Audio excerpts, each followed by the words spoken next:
Der Cabrina Crosswing X3, auch in der dritten Version, eine absolute Schönheit mit seiner geteilten Mittelstrut und einigen Veränderungen im Detail. Zuallererst haben wir hier eine gut dimensionierte Leash, in der man sich nicht so leicht verheddert. Das ist eine Bungee-Leash mit Gurtband umwickelt und nicht zu dick. Der vordere Griff an der Fronttube ist für kleine bis große Hände optimal dimensioniert, komfortabel und weich verrundet. Auch die Griffstangen sind jetzt so wie beim zuvor von uns getesteten Mantis von Cabrina. Gurtband ummantelte Griffstangen, die in einer diagonalen Fassung an der Mittelstrut angebracht sind. Dadurch hat man einen sehr guten Griff, ist schön groß dimensioniert, aber auch mit Handschuhen noch gut zu handeln. Dabei ist die Position der beiden Lenkstangen hier optimal gewählt. Das B- und Entlüften erfolgt über zwei verschiedene große Ein- und Auslassventile.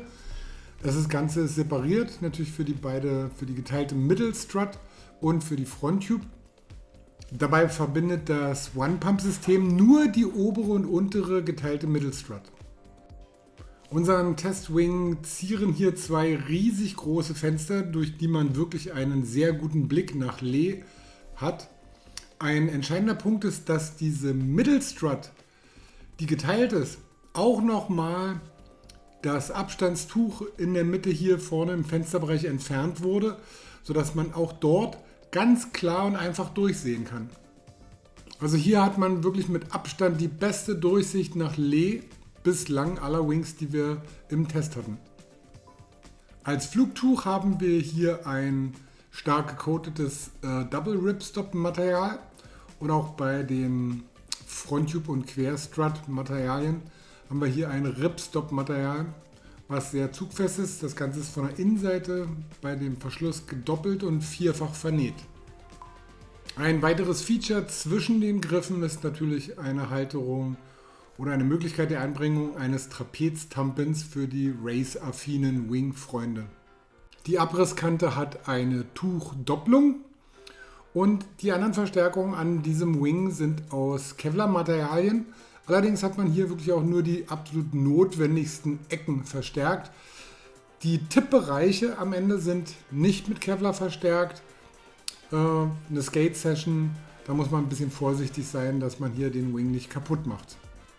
Der Crosswing X3 gehört auch wie sein Vorgänger zu den Wings, die ein flacheres Profil besitzen, ähnlich einem Score von Ensys oder einem Slick von Duotone.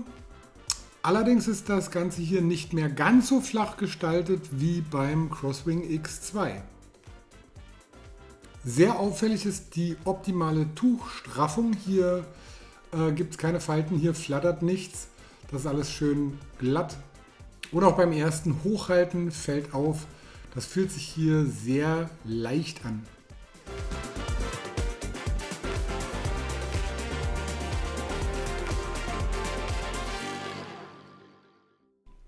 Wie schon bei seinem Vorgänger ist das Ganze sofort auffällig, weil es so schön ausbalanciert ist.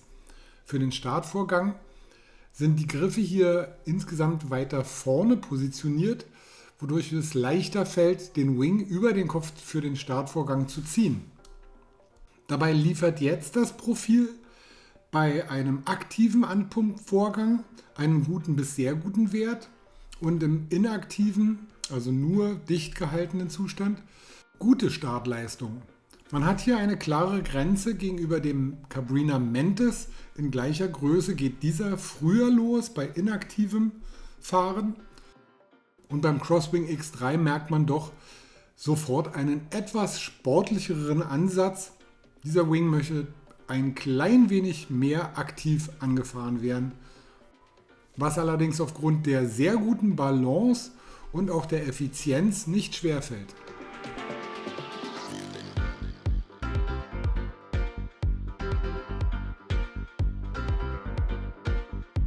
Mit seinem flachen Profil geht der Crosswing X3 sehr gut auf den Anwindkurs und hat hier auch wenig Drag. Und auch von der Foil-Kombination wird hier schnell klar, sind hier mittlere bis schnelle Flügel klar in der Kombination favorisiert.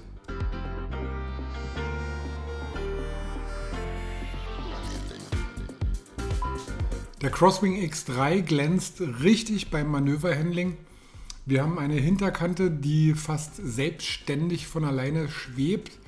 Da sinkt nach hinten nichts ab. Man kann Backmanöver durch ein schnell wechselndes Profil leicht handeln. Das ist alles ohne Schläge und alles schwebt im Prinzip halt von fast ganz alleine. Man hat auch bei jedem Wechsel eine stets schnell wieder anliegende Strömung. Die Position der Griffe findet sich intuitiv. Die Variabilität im Griff ist groß genug, um von Low Wind bis absoluten High Wind hier die minimalsten Druckpunktänderungen, die dieses Profil vollziehen kann, mitzumachen. Insgesamt bedarf es hier nur sehr geringer Kräfte, um diesen Wing zu kontrollieren. Unauffällig, wie vorhin auch schon erwähnt, ist bei allen Manövern und auch Fahrzuständen gegen den Wind der geringe Widerstand dieses Wings, also der Drag. Da macht sich halt der ein oder andere Trick sehr leicht und wie gesagt halt auch das nach Louvre fahren ist hier wirklich einfach.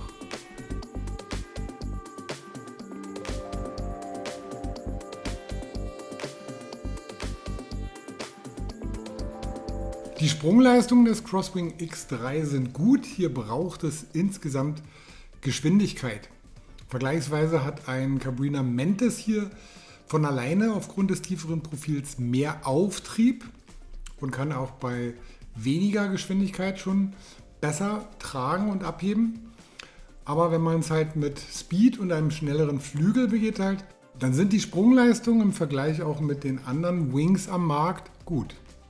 Das eine ist hier natürlich die Höhe, das andere ist halt das Handling, auch bei Rotation, welches bei dem Wing halt exzellent ausfällt aufgrund des spielerischen Momentes in der Hand.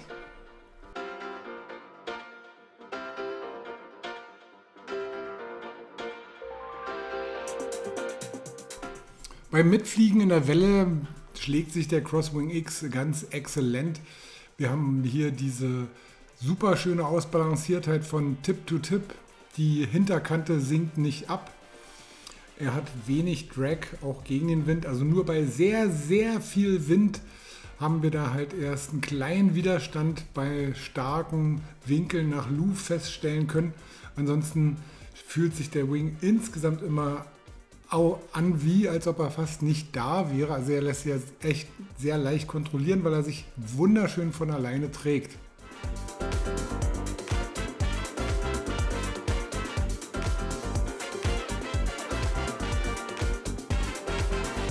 Für uns ist hier mit dem Crosswing X3 von Cabrina ein wirklich sehr großer und schöner Wurf gelungen. Vergleichen wir das Ganze mal mit dem Vorgängermodell, wo das Profil so weit an die Kante gebaut war, dass halt der Wing halt sehr schnell Back geschlagen hat. Das ist ein Punkt, der passiert hier überhaupt nicht mehr. Wir haben hier trotz eines flachen Profils einen großen Sweet Spot, der dem Wing immer eine sehr schöne Kontrolle verleiht, aber trotzdem die maximale Beweglichkeit und das spielerische Moment gibt, was der manöverorientierte Fahrer hier haben möchte. Und es fühlt sich halt alles einfach leicht an. Klar, es wird in allen Bereichen hier insgesamt der eher schon etwas sportliche und minimal erfahrene Winger angesprochen. Das hält sich aber alles noch in Grenzen. Also der Unterschied zum Mantis von Cabrina, der für den Einsteiger perfekt geeignet ist, aber auch schon sehr schöne Eigenschaften auch in der Welle bietet, der ist halt spürbar. Aber es ist nicht so, dass wir jetzt hier einen rein rassigen, schwer zu fliegenden Wing hätten, der nur für Spezialisten ist. Also da kann sich auch mal derjenige, der schon einfach nur geradeaus fahren kann sich ohne Probleme hier heranwagen. Ein bisschen aktives Anfahren möchte der Crosswing X3 schon haben, um hier sein Maximum an Leistung präsentieren zu können. Aber danach geht es dann eigentlich fast wie von alleine in allen Bereichen mit wirklich durchgehend guten bis sehr guten Fahrleistungen. Wir haben ja schon den Vorgänger halt als Schönheit bezeichnet. Dieses Konzept der geteilten Mittelstrut, also dadurch wird das Ganze im mittleren Bereich auch nicht so dick und es versperrt auch nicht so weit die Sicht. Und da hat es auch Cabrini halt mit diesem Konzept, dass da nochmal eine Lücke drin ist und dass da sehr große Fenster drin sind, das so gut gelöst, dass man hier wirklich eine schöne Durchsicht hat und diese auch ab diesem Moment halt danach wirklich vermissen wird, wenn man sie nicht mehr hat. Also wir würden sagen, in dem Bereich hier alles richtig gemacht. Danke.